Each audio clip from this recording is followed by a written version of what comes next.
in fact, more than all of us combined, multiplied by 5 in some cases, that get paid millions of dollars a year to stand up on a stage and make people laugh. Right? So is that an important skill? You better believe it is. And even in the market, it pays. Right? So my point with you, I would challenge you, is I would say, it depends on how we're looking at it and how we're measuring it. If you look at academic failure, if you just looked at academic failure over the last 100 years, you would find that many people who were tremendously successful outside of the world of academics were terrible academic failures. Even people that were academically brilliant. I believe Einstein had dyslexia and didn't do well in school. And Einstein was academically brilliant. We're not even talking, say, sports stars like a David Beckham or a Ronaldo, right? We know those guys often don't do well in school because they're kinesthetic learners. Derek is probably going to struggle in school because he's kinesthetic. And we don't teach to that, right? We're getting better at teaching to it, but we still don't teach to it. So that's one thing. But I'm talking about academic failures that were brilliant academically.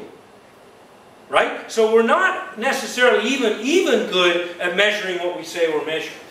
Right? So I'm not disagreeing with you, David. All I'm saying is that there's a lot more to it than meets the eye. And sometimes it comes down to how we're testing it and what we're testing. Yeah, what I was saying is the way we use the model, it's like you are demonizing the model. The humans have made it, we have made it look bad. But what I was saying is that it's a nature thing. It's the way we use it. Like I gave an example of this one. The majority might be 80, and then the failures, you are saying failures could be 70. That is not a failure, but some have happened to appear in the 70, but the majority are at 80, and a few, maybe 90. So maybe the way we look at the model, not that the model is bad. Yeah, there might be some truth to that. And that goes back to, well, in fact, there is some truth to that. There's a lot of truth to that. And that goes back to something that I talked about a while ago, and I'm glad you mentioned that, because I probably should mention it again. It's useful to repeat this over and over again, actually, is this. You don't want to do in education, what we sometimes do is we do there's an old Canadian expression, I'm not sure if it's Canadian or British, but we say, throw the baby out with the bathwater. And that comes from way back in the old days, okay, and this is probably English because it goes back a lot of years, is that for sanitation, okay, so the water, you wash the children. A lot of families are big, right? So they might have 5, maybe 10 children, one family, right? So you wash the children. You're washing the babies. You have to get the water. You go down to the pond and put the water in there, and you wash it, okay? You wash maybe 5 children, the water's dirty. Right? So you open the window, and you throw it out into the street. Right? And you go get clean water. So, throw the baby out with the bath water means, why you throw out the bath water? So you can clean the baby, right? You understand? You throw the bath water out so you can clean the baby. But then you say, throw the baby out with the bath water. So you throw the baby away as well. That's not a good decision. That's not what we should be doing. In education, we sometimes do that. Is we say, okay, we're doing standards-based, so let's throw away all of this. We can't do that. Why not? Well, in some cases, we already mentioned certain examples in the military. You know, only certain people are going to have the skills to be in certain positions. And we might have to find ways of recognizing them. And this testing is a possible way of doing that. This is not a bad model, and I'm glad you brought that up, because maybe I'm demonizing it. I don't mean to be. This, though, is something that has specific uses. And I would maintain that the use that's made of it in schools, in most cases, is not valuable and is not helpful. It is not helpful for us to take children at very young ages and be streaming them and saying, this kid can't do this kid can't do that. Because we don't know what they can do. And for every child that has been branded a failure and pushed off, there's always somebody somewhere who did something that they were never supposed to do. That's one of the, that's why in education we're always talking about those people, aren't we? We're talking, oh, this guy, remember, and even in the staff lounge, we're talking, the inevitable. It's some kid that got to 10th or 11th grade and is doing fantastic and failed everything all the way up. and everybody watched the kid fail all the way up to 11th grade, and we woke up, right? It happens all the time. So we condemn those kids to failure at a younger age and don't give them those chances. That's what we're saying about this. It's not that it's not sensible, and it has uses. Certainly it has uses. If I'm looking at a brain surgeon, you know, let's be honest. Are you guys going to be happy? You've got neurosurgery coming up. Very serious brain operation. Do you want this guy to operate? Do you probably want one of these? You want one of these, right? Yeah. Right? So it's not when we punish teachers who go above and beyond. That's nuts. That's insane. Okay? But we do it. But again, that's not really standards-based that's the problem.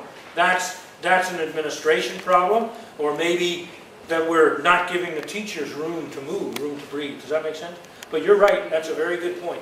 And it's always important to bear that in mind with standards. Anytime you use standards, you're saying this is where you got to get it. People may say, well, that's all I got to do. I don't need to do any more. Well, that should be the minimum. Right? Look at those 100 kids. Many of those kids can read above 3rd grade level. I mean, I got to admit, my little David, you know, he's 5 years old, and he sits down sometimes and reads my books with me. I'm sitting there reading. I'm not reading Spot ran after the cat. You know, I'm reading something maybe to get ready to teach you guys, or I'm reading, you know, a book like, you know, Eckhart Tolle's The Power of Now, for example. I'm sitting there reading a book, and he starts reading it with me. He's 5 years old. Now, would I be happy if the teacher just said, okay, we're going to get your little David, we're going to get him to grade level by the time 4 years from now? I would not be happy with that. Because he's there already. He's probably pretty close to 3rd grade level now. Right? So that's not what we want to do. You got to get out those ways. You can challenge kids like that. You don't have to knock yourself out to do it. I mean, you provide them, and they do that. Even something very simple. The Scholastic program. They send home discounted book lists with the kids. And you can buy books for very, very low prices that would cost hundreds of dollars if you have to order them from the States or Canada. You buy English language books through Scholastic, very, very cheap price. I ordered, you know, I don't know, 1,000 baht worth, 1,200 baht worth of books for my 2 sons, and I get, I don't know, 15, 20 books. Now in Asia books, you know, you might get 1 or 2 for that price, right? Now, so that's providing opportunities, even something as simple as that. Now, if you're in a poorer school, you might have to run some of those things off and let them give them to the kids. Right? But you're providing opportunity. You don't just say, you know, this is the minimum standard, and your kid's already there. Great. He doesn't have to do anything for the next 3 years. He can relax. Okay, that's not very successful, is it? It's a very good point, though, David. An excellent point. Okay? Any other questions on any of this? In school, that's how they treat the kid. Pardon? In school, that's how they treat the kid. Although they're above their level, they're still there. Yeah, and that's wrong. I mean, as teachers, you know, we have to do things to get around that. You know, we simply have to jump in and take responsibility. And like I say, you don't have to make it super complex. If that kid can read above grade level, when you're teaching phonics to the other kids, you know, you can say that, you should be able to say to that guy, you know what, you know, go pick a book off the shelf in the back there, and just sit and relax and read. Maybe draw a picture if you like, or whatever you read. You don't have to make it something special that you got to do, but don't teach a kid something they don't need, that they already have, you know. I mean, I hope they don't sit there and teach my kid phonics, you know, in grade 1. I'm like, come on, why are you teaching David phonics? Derek, yeah, he needs it.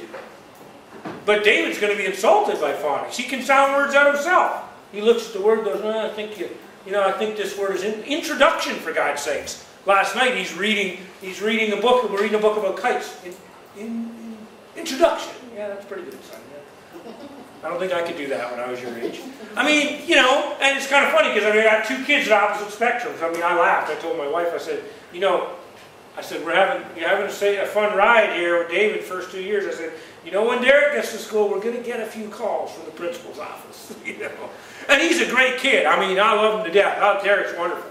And in fact, in some ways, Derek may have an easier ride in life than David, because when it comes to social skills, when it comes to some of the physical things that he can do that are going to help him get along with other kids, David might struggle in some of those areas. But academics, you know, 2 very different kids. You know, sometimes we go, whose DNA did these guys come from, you know? David's too smart for us, and Derek's too strong, so we don't know where they came from. But, you know. So, no, that's a good point, and we can't do that. We have to, as teachers, we have to get out of that. You know, we have to find ways to engage and challenge kids. And if you say, well, I got 50 kids, what do I do? You know, you can give them things to work on their own. But don't take a kid that is way above a skill and make them learn a skill they're way above, because that's an insult. And they'll hate you. And they'll hate school. And you don't want that. You don't want everybody, you want everybody to love school. But especially kids that are already bright. If you make them hate school, that's the worst thing you can do as a teacher, because they have so much potential. And the other kids do too. You just got to try to bring it out. Okay, good question, good point. Any other questions on anything? How's our time? 7:36. 7. What? 7:35. 7:36.3. Okay, so why don't we do this? Let me just, you guys can take it in place. Maybe 10 minutes, is that enough time?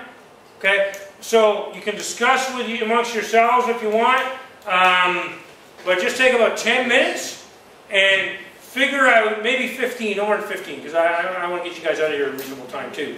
And just, what questions do you have? Okay, what concerns do you have? It can be about anything. I know for a lot of you guys, the things you're thinking about right now are foundations, projects, and application papers. Okay, but anything you want to ask about. Any concerns? Okay, but I do hope there's questions, because I'm getting lots of questions on email, so and I'm okay with that. But I want to bring them in together now, because I want everybody to benefit. You know, if there's a question that Venus has, you know, David might have the same question, or half the people back here might have the same question, right? So, you know, it's better if we share. Doesn't mean I'm saying you can't email me anymore. No, you can always email me. I don't mind. But it's better if we share some of these questions. Okay? So, about 15 minutes. 10, 15 minutes. Yeah. No, just decide what they are. Take time, talk each other. You go get a drink if you want, but please do come back. Okay? In about 15 minutes, we'll talk about it. We'll talk about that. Better everybody gets. Okay, guys, let's everybody bring it back in. That's great. I hear lots of discussion. I take that as a good sign, although you might have been talking about which bar to go to, but I'm going to assume you were talking, I think you were, because I overheard some of it, about how to deal with some of this. Okay, so we'll bring it all back into one discussion. I'm going to start off actually by mentioning, because Sister Rose just asked me this, and I'll just kind of recap what I said to her, because I got a feeling that this is going to be useful for not everybody, but anybody that's doing video work. And that does include a lot of people. I think probably about half of you guys have decided to do something on video. So the question that's been asked essentially by Sister Rose's question, and we've discussed this sort of in virtual format and then just now person to person, is that, you know, is it required that we submit a written report if we're doing a video? And the answer is quite simply no. Okay? But I do want to add something to that. If you're doing a video, okay, if your project is a video, we'll just make an example, okay? And actually, somebody is doing this, I can't recall who. But if you're doing a video on effective teaching, and you've gone and you've interviewed some administrators and or some teachers, probably better teachers actually for effective teaching, but anyway, you've interviewed, say, 6 or 7 people, right, on effective teaching. In your video, if you're going to submit the whole thing in video and not write a single word, and you